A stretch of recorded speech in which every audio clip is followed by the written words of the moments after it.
Osprey operational.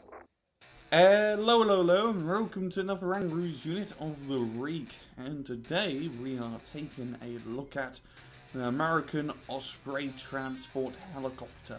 Now, the Osprey, or the V-22, is an odd and a very interesting helicopter. So during the 1980s, the American forces were like, alright, we need a helicopter that can also act as a fast-moving aircraft, but it still needs to be able to take off vertically. So during a very long development time, the first of these models were produced in 1988, and it wasn't actually introduced into the United States forces till 2007. Bell & Boeing came up with the V-22. Now, how the Osprey effectively turns into an airplane from a helicopter, it's rather simple, yet cool. So you have two of the rotors on the left and right hand side, and once you get up in the air, you can turn those rotors down at a 90-degree angle, and it effectively turns the Osprey into a turboprop aircraft that is more fuel efficient.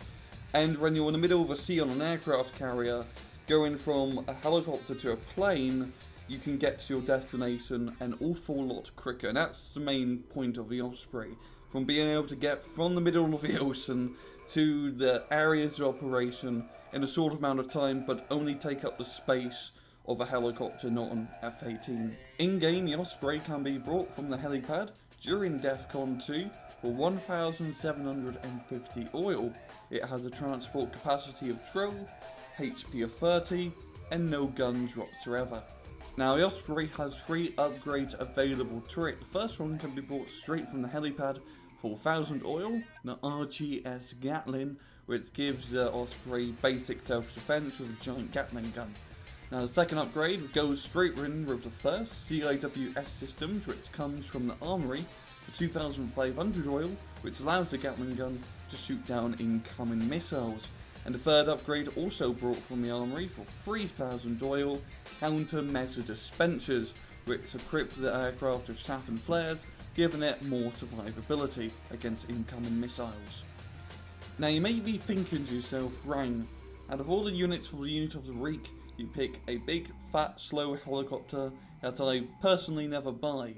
And you'd be rightfully so if you see it, because you don't really see Ospreys all that much. I personally don't use Ospreys all that much, and it has a lot of things going against it. You can only get it at DEFCON 2, it's rather expensive at 1,750 oil. I mean, you could buy an Abrams almost for that price, and if you want to be aggressive with airborne infantry, it's usually better just to go with a Dostov because that has healing capabilities.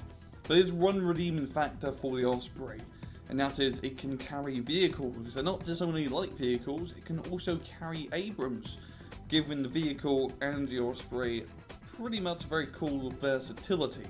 Now, let's just say, for example, you're on attack an enemy bank. You could load up a Humvee, or 2 Humvees in the Osprey, 4 Marines, unload them near the bank. Humvees with grenade launchers give suppressive fire as the Marines go in and clear it up. Bit more of a specific example, you probably won't be doing it in matches, I will admit, but it just sort of gives you an idea of what is possible with the Osprey. And there's also one particular unit that turns the Osprey from to wicked, and that's the Hercules, the repair vehicle for America.